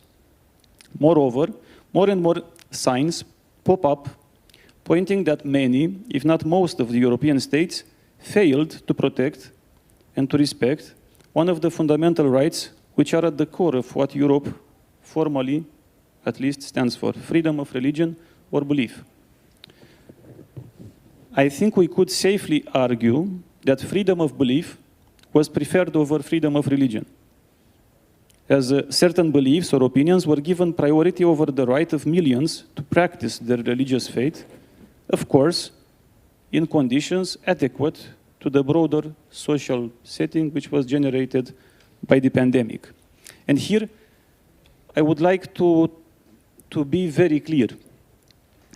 While with very few exceptions, nobody objected, and nobody objects actually, to the necessity for some protective measures to be taken by the churches, just like any other social actor, many expressed and still do express a very serious concern when it comes to the proportionality, or better said, the lack of proportionality, and the discriminatory nature of these measures. The right to religious freedom, so the argument goes, is not to be mixed up with the right to go to the theater or to the tanning salon, as, unlike the latter, the former is enshrined in and guaranteed by most European national constitutions, as well as by a number of European and international conventions and treaties which we all know. Some other questions being raised. How exactly did the state determine which activities are essential for society and which are not? Does the state have the authority to decide upon this matter for all of its citizens? And when the state does decide that religion is not essential to one's life, doesn't the state become an organ of a secularistic approach to life and society to the detriment of a religious one? And isn't this precisely the upside-down version of the danger that secularism itself claims to want to protect us from, which is giving to another the right to decide on what or who should I believe in? Finally, how justifiable is it for a state to allow, as it happened, for the reopening of a multitude of shops and businesses under strict sanitary protective measures, while at once refusing the right of the faithful to commonly practice their faith under those very same protective measures? Which exactly, one can wonder, is the indisputable argument that should make one believe that shoppers going out in sometimes, let us admit, quite crowded spaces to buy food, clothes, or whatever else, have an ability to protect themselves and others from illnesses that believers going to church do not possess. At first, all of these questions were raised by some lonely voices and were generally ignored or easily dismissed by state actors. Yet, now, they seem to have proven strong enough arguments for the highest juridical courts in two of the most influential countries of the EU, Germany and France, both of which have declared the total ban on religious worship illegal, as it is disproportionate in nature and caused damage that was seriously and manifestly illegal. So the decision of France's Council of State reads. The same conclusion is being reached in a slightly more recent report by the Organization for Security and Cooperation in Europe, the OSCE. They issued a report on state responses to the COVID-19 pandemic. The conclusions are more or less similar, with various degrees for various countries. Now, unfortunately, I have to say, there still are countries where these facts seem to fall over deaf ears, as is the case of Romania, my native country, where the authorities just a few days ago decided to basically forbid the organization under strict sanitary conditions of the yearly pilgrimage to the relics of Saint Paraskeva of Iași, whom we will celebrate early next week, on Wednesday. The metropolis of Iași had prepared a carefully drafted program that would have facilitated this pilgrimage to be organized under much safer conditions than the ones to be found in numerous other public settings. Yet, the state decided that things can't go forward at all. And now, access to the metropolitan complex is only granted to persons with their official residence in Iași. The effect is that, as we are speaking, one can't go for Iași for any other reason, to do shopping, for instance, except for going to the Metropolitan Cathedral. Police filters are installed at the entrances into the city to question people on their destination, while the cathedral is surrounded by security staff, which, and this would be funny if it wouldn't be said, this security staff at times outnumbers the faithful who still dare to go there. Finally, the last point I would like to make is that, as we are now most likely in most European countries heading for the second peak of this pandemic, and only God knows how many other peaks might come, we really need to carefully and honestly look back and see what we did good and what we did not so good in our common efforts to best deal with this virus.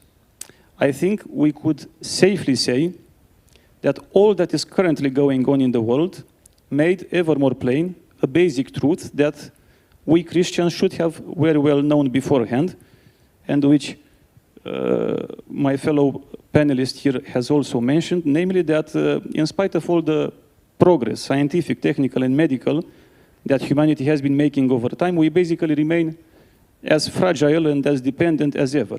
And our knowledge of this world, and even of ourselves, I may add, always remains limited. With this in mind, we could say that there obviously still is a great deal of information to be discovered, refined, confirmed about this new virus, but we absolutely need to use what we already found out, and this is a lot more than what we knew just a few months before, in order to arrive at the best balance between limiting the harm done by the virus and the harm caused by the measures meant to contain it.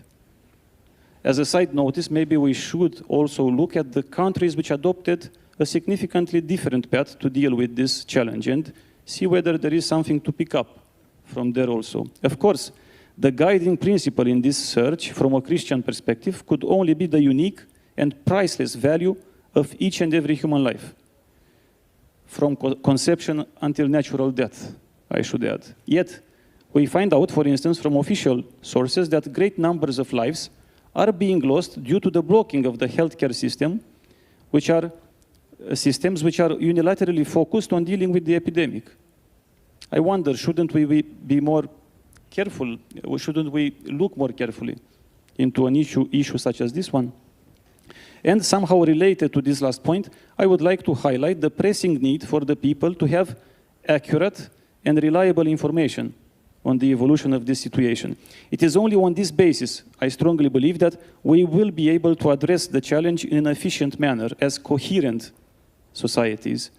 Given the above-mentioned gaps in our knowledge of this virus, it is but natural to have a concert of perspectives on how we should best deal with it.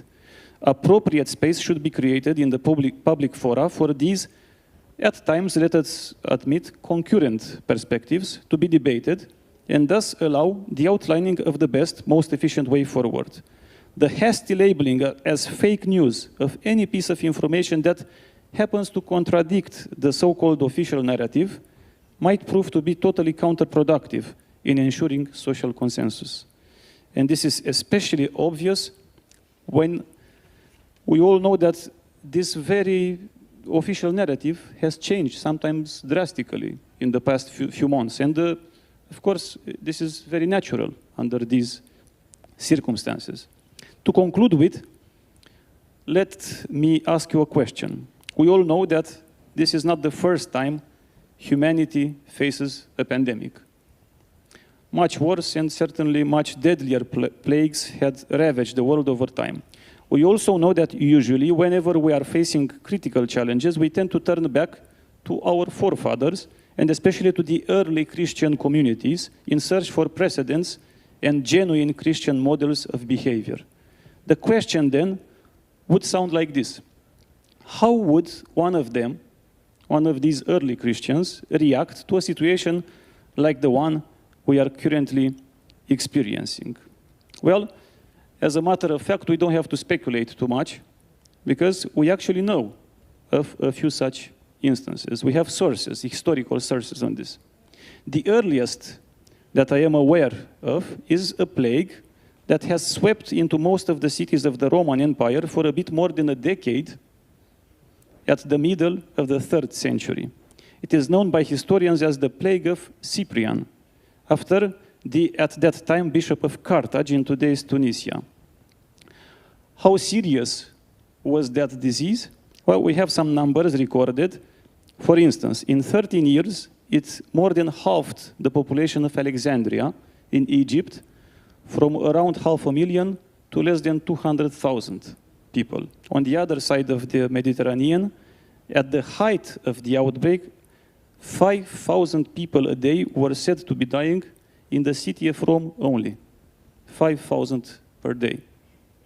Interestingly enough, historians have observed that the available sources lack on precise information on the clinical symptoms associated to the illness. They could not find any data on this in medical records. The most detailed information on the manifestation of the disease are to be found, surprisingly maybe for some, in the writings of a bishop, none other than the already mentioned Saint Cyprian of Carthage. His accounts suggest the presence of a highly contagious, very aggressive, and highly lethal hemorrhagic viral infection. I think it would be something comparable to a certain extent to Ebola. The specialists are debating on this, but it doesn't make too much difference for our discussion now. The outcome of this were scenes of horror, with endless rows of dead bodies lined up on the streets of cities, and the majority of the population desperate to escape this ordeal at any cost. And allow me to read you a very brief passage from Saint Cyprian. At the first onset of the disease, the pagans pushed the sufferers away and fled from their dearest, throwing them into the roads before they were dead, and treated unburied corpses as dirt, hoping thereby to avert the spread and contagion of the fatal disease. But do what they might, they found it difficult to escape. This is what the pagans were doing. For all that, in many of the cities there was a small body of believers, oftentimes despised and looked upon as atheists.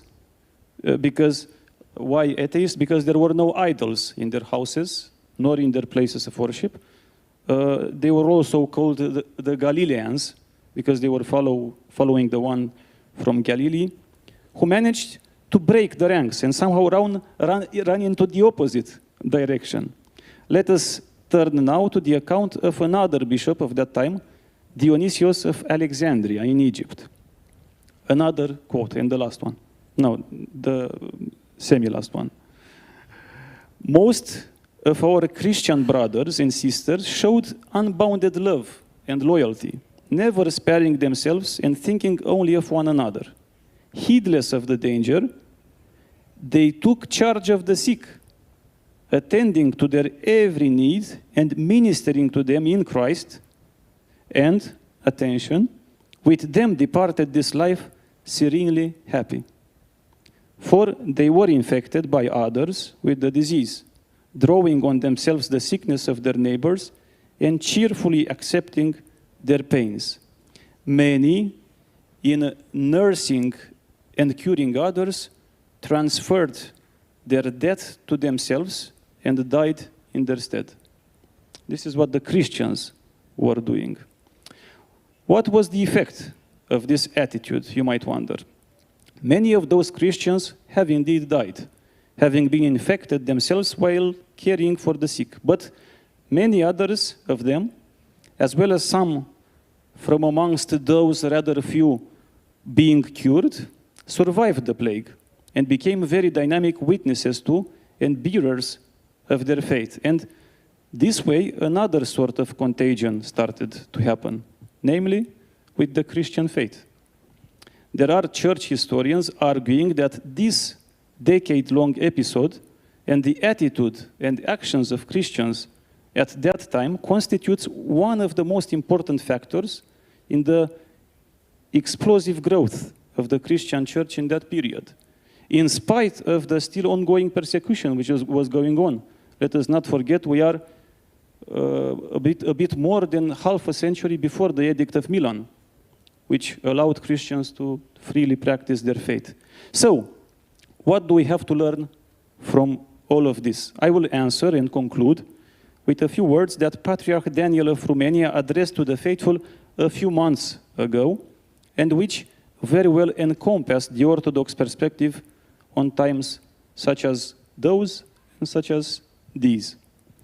At present, his beatitude says, the state of pandemic could be also understood as a test or a verification of the spiritual state of the people, especially of the intensity of their love towards God and fellow human beings. In the pandemic state, prayer is a spiritual source of peace and hope. You see a lot of common things, Dr. Sorensen. Prayer, hope, while spiritual and material solidarity with those who are suffering is a source of courage and joy. The state of pandemic calls us to transform suffering into hope and isolation into a desire for more communion among people. And this would be my initial input, and very much looking forward for the conversation. Yes, thank you very much. Of course, the message was the message of the responsibility of hope, but the numbers you are giving us are not very optimistic, especially when you say about the 10 years of pandemia, etc.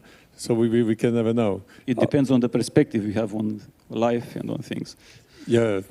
Yes, yes. When you look at eternity, it's even more complicated. But I think that, if you allow me, I will change the language for a moment. Chciałem zapytać, czy są jakieś pytania ze strony internautów? Bardzo proszę. Are there any questions from those present with us online, virtual presence? One question, let me read it out. Those observing the current situation note that Holy Eucharists, when virtual, only transmitted or participated in, they weaken the sense of community. Do you share this view? Are there any remedies to that virtual presence only? Yes, I think we can speak about the weakening of the spirit, perhaps. There is a certain theological principle, Deus not tenetur in sacramenti, meaning that God is not limited to the sacraments only. God is also present in other humans. When we help others, when we serve others, we discover God in others. The Holy Eucharists, also on different retreats online. It's not, I admit, typical participation. It's difficult to speak about virtual Holy Communion, of course. But in Poland, we never closed down all churches. Even in the most difficult times, it was possible for 5 participants to come to church and participate in the Eucharist. Only 5 participants to Eucharist, but it was possible to participate in it. And to participate in the sacraments.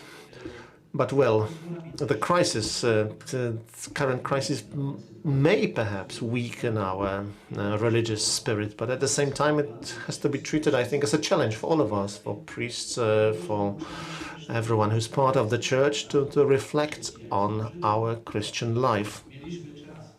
We had some time, perhaps when we were locked down in our homes, priests, but also the secular, time to rediscover perhaps what is most important in our life. Because we have seen that it's possible to perhaps leave certain things aside. Something that seemed very important in the past turned out not to be that important when faced with the pandemic. But from my parish, I know that people were doing their best to be actively participating, even online, virtually. They tried to actively participate in religious services. And well, maybe even some of them participated in church services even more frequently online than they would normally do physically. But of course, I admit that live presence during the Eucharist is something very special, something unique, meeting Christ, live Christ, and also being part of the community. This is extremely important, I admit. Dr. Sorensen spoke about the role of prayers, praying together virtually online. Yes, this is something extremely important, also to create a communion between different churches or within churches, Catholic churches, but also Protestant churches, Orthodox churches. This is something very important. If you allow me, I've got a question that I would like to pose now. It's related to what Reverend Valciu said. You spoke about different elements of the liturgy. Also, Dr. Sorensen spoke about the Holy Communion. And its meaning, of course, is slightly different in Protestant and Catholic churches. But can I ask you perhaps a question about the Catholic Church in Poland, but not only in Poland? Were there any new challenges of a theological nature? Because, as we heard, for instance, singing together, singing hymns or the Holy Communion, in Poland, it's not very often received onto the hands still, but it's changing. So, yes, in Poland, as for the Holy Communion, in many churches, the priest says that here, for instance, on the left, you can receive it straight to your mouth if you want to, and on the other side, you can receive it on your hand. But we know for many years it has been possible to receive it both ways. So in Poland, it has never been a problem, although the old tradition prevailed before the pandemic.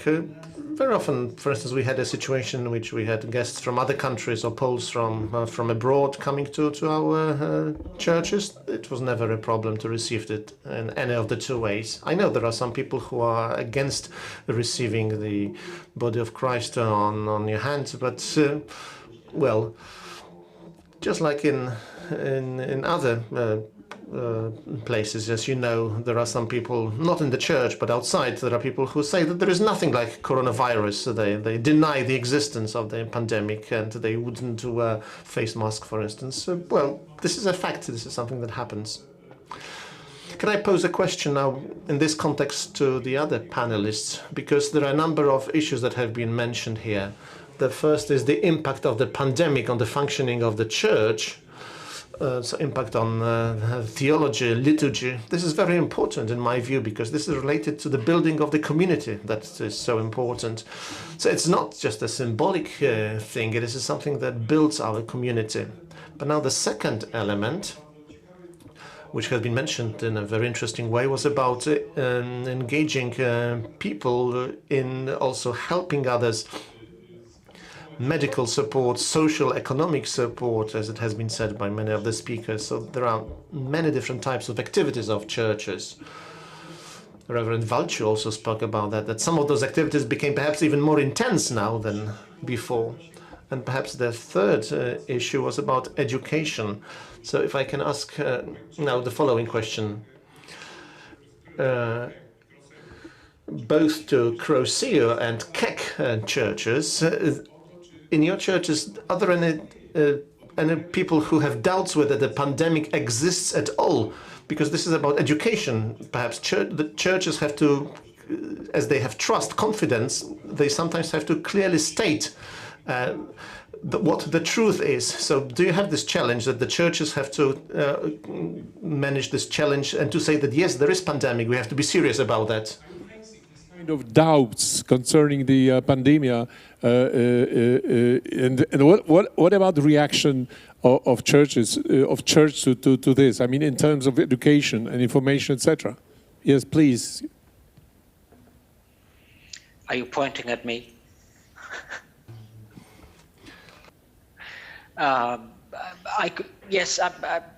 I could say something about that, but I want, first of all, just a few remarks on the question of the Holy Communion, whether it can be taken in a virtual way. Of course, this is a huge theological question. I think the most fundamental theological question that comes out of this crisis when you're looking at the responses from churches. And I haven't got the answer. Also, I would say that the Conference of European Churches, we do not have a particular stand on this because we have a variety of viewpoints on this throughout our constituency. But from here, we can observe what is being discussed in our churches. And I would say, I think some of the I would like to look at the question of virtual Holy Communion also from a pastoral and maybe even from a diaconal point of view. I think to a lot of lay people, the possibility of sharing bread and wine or bread or in traditions where only they would be used to taking the bread, to share that in their home, knowing that they do this in a virtual community. I think that has been or I don't only think, I know that a lot of people have found this an incredible symbol of hope in the way that during the lockdown, to be part of something that was bigger than just that one little room they were sitting in. So I think I see that not only as a theological question, but also as a pastoral question, and maybe even a diaconal question, coming to to help people being able to live their life in spite of their circumstances they're living their life in, like lockdown or being in a small apartment or whatever. So I think that needs to be taken into consideration also. Now, the educational part, you were asking about, doubts whether this is really, is this really a pandemic, or is it something which is imposed on us from authorities and so on and so forth. I wouldn't be able to point directly. I know there are individuals who would have this point of view, but it's not something that I've come across very strong in a very strong way in our constituencies. I think it happens in some of the in some local churches that people would, and we've seen demonstrations throughout Europe, and I think some Christian communities have taken part in this. Especially, I think there was especially in Berlin, it gathered quite a few people. But it's a mixture of every kind of individuals who have some sort of interest in this. I think some Christian voices in this as well, but I think not from mainline churches as much as you may have seen from some of the more charismatic churches. But that's only a guess from my side, really. Okay, thank you. Before answering the question, allow me to also add something on the previous ones, with the risk of you saying that I'm not a very disciplined partner of conversation. First of all, because I have been asked once or twice, why is it so hard for you to keep it online? I mean, we live a very special situation, very special conditions. Why is it so hard? And I realized that I cannot explain it too much theologically. Therefore, my answer was, and this would be also my answer now, look, try to keep the relation with your wife digitally, virtually, for a period. And then tell me, why is it so hard to keep it like that? So what people, especially people who do not strive to lead an ecclesial life, fail to understand that a Christian way of living presupposes a very holistic perspective on life, which includes the body and matter. And so spirituality, it's not a spirituality without matter, but it's something which makes matter transparent to the spirit. This is why eating, as I was saying, shaking hands, hugging, these are all very fundamental elements of our liturgy.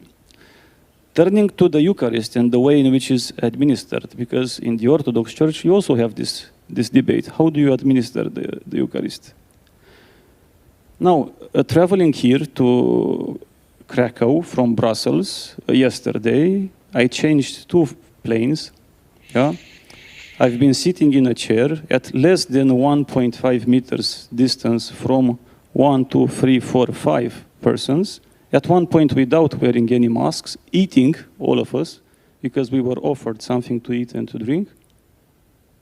And nobody seemed to suggest that there is something wrong with this. I went and I had to pay a few times for some services since I arrived. We press the keys there and nobody disinfects the keys after every usage. In Romania, there was a funny thing. One of the priests was asked about this administering of communion, and the reporter, a bit aggressive, came and she pointed the microphone at his mouth and asked, "Do you think it's okay?" So his reply was, "Excuse me, did you disinfect this microphone before putting it in front of my mouth?" So what I want to say is that we should try to avoid the situation in which we ask the church to provide an aseptical milieu for its activity, because this is simply not possible in the human condition, with the exception maybe of some laboratories where they strive for this in a hospital, but not in every part of a hospital. So I'm afraid that this attitude might be a little bit, it's a bit harsh, but hypocritical. Why do we ask from the church things which we don't even bother to think about in plenty of other settings? Now, coming to the last question, of course there are people in churches who share all sorts of beliefs concerning the current crisis. But of course we can talk about majorities and minorities, even very small margins when it comes to minorities. People who say that there is no such thing as a coronavirus are really a very tiny minority. There are not too many, at least as far as I'm aware of, but I have to say I'm quite connected to more than one single church family, so no. But I think there are a lot of people who are falling victim to a very, at times, defectuous communication from the authorities, I have to, because they are the ones responsible not only to administer the crisis, but also to inform the public on the crisis. And as I also said in my presentation, there is a tendency to deliver lectures with the claim somehow that what the national responsible for epidemics says has more authority than the Bible or something like that in the mind of a believer. Even though there were some situations, and not so few, in which these representatives of authorities themselves contradicted themselves. And again, if you look on the internet, you find Dr. I don't know who, on the 1st of March, people should not wear masks. Masks are not doing actually anything to protect. Only infected people have to wear the masks. Do not wear them. And this was, I'm talking about the Ministry of Health in an European Are you talking nation. about Poland? No. No, I'm talking about... It was the case. It was also the case here. So there are two. And then after a few months, you come, and here in Poland, I understand that from tomorrow morning or tonight at midnight, we have to wear masks also outside. Okay, now, I wouldn't go into this because it's not up to me as a priest to give a verdict on the efficiency or inefficiency of a mosque. But when you have such situations, I think you have to be a bit more reserved. And also, you have to be very careful in the manner in which you communicate. Because if you don't do it properly, you end up precisely with these tendencies of people not taking you seriously.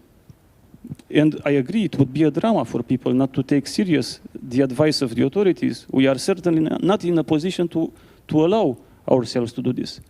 For the most part, however, I have to, and with this I conclude, the Orthodox churches in most countries have been opened already for a few months.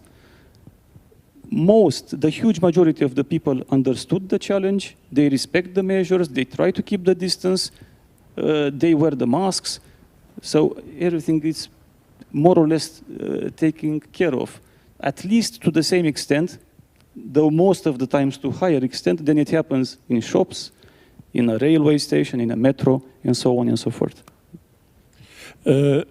I do apologize. I will have to summarize a little bit because we are coming to the end of our meeting on this panel, and because we will have another activities this evening. We will have the Holy Mass at 6 o'clock, and next we have ceremony of the special prize. So let me give some summary, and I will do it in Polish if you don't mind. Ja bardzo dziękuję za... Thank you very much. Thank you for how deeply you touched upon this issue. We're talking about the churches in the face of pandemic, and a number of things have been touched upon. One, that is quoted directly or indirectly, is the role of the faith in this situation. It's of key importance, I believe.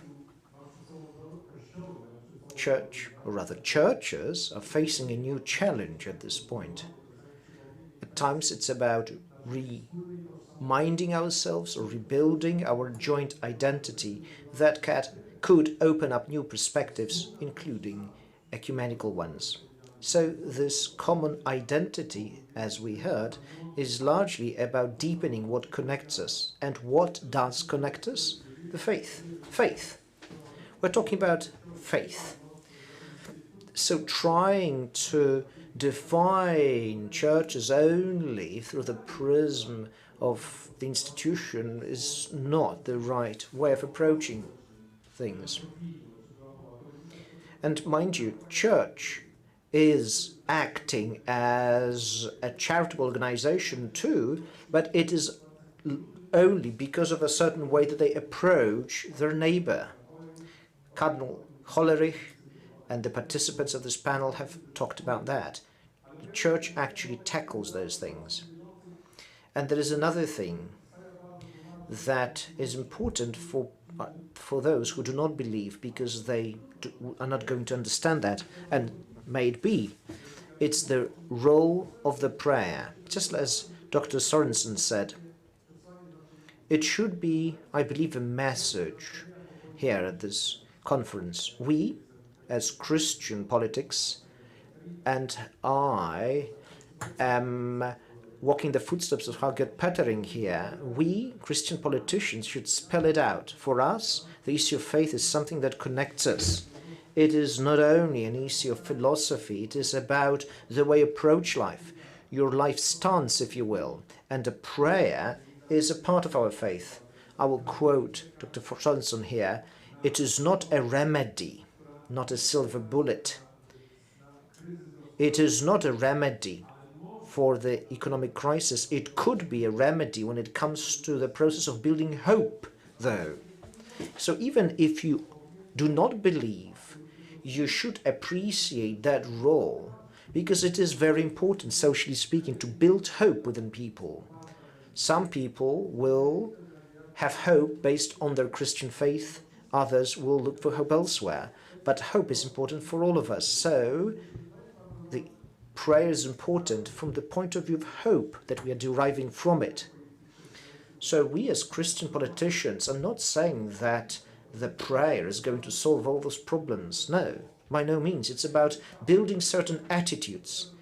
And if it is the case, and now I'm following up on what you, Father Walsler, said, we need to be in touch with the authorities so that they understand better how religion and faith operates. They need to understand what is socially important and what is socially almost as important or a little bit less so.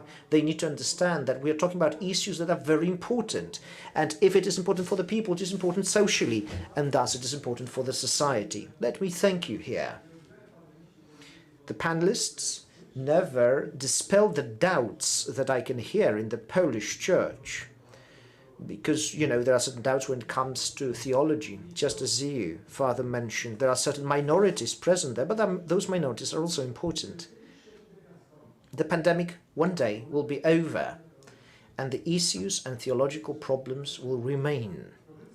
So we need to put this time to good use, to know what is aligned with our faith and what is not, what diverts from our faith.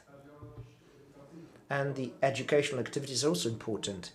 I talked to those 2 Catholic bishops from Africa in the European Parliament, and they said that education is very important in the context of the religious service.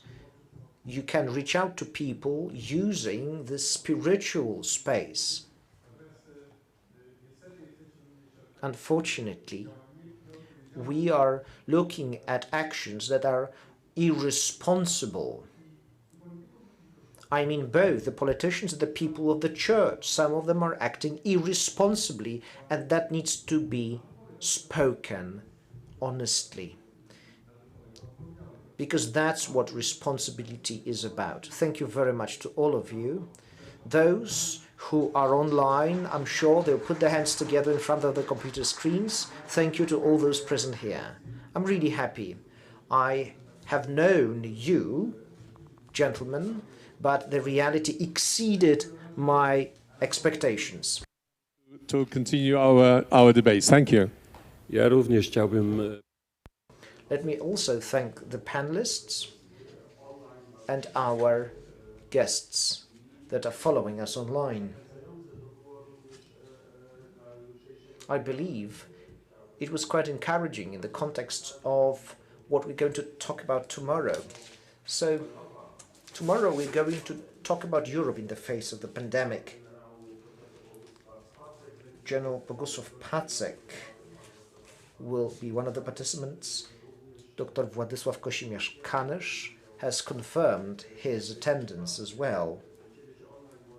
We will connect online with Dr. Peter Liese, an MEP, and Professor Andrzej Maceja, a physician, will also be with us. He's the president of the Supreme Medical Council, and Professor Katarzyna Pisarska will also be with us. Please join us tomorrow for the special session dedicated to the 100th anniversary of the birth of John Paul II. Now, about this evening. We've had certain plans, they are still on. Online, you can follow the Mass in the Church of St. Peter and Paul. Homily will be delivered by Father Kopiec, and you will be able to follow that online. Rocco Buttiglione, Professor Buttiglione, has also arrived, and the Tadeusz Pieronek Prize will be presented, and it is something that you will also be able to follow online. By all means do, and thank you for your attention today. Goodbye.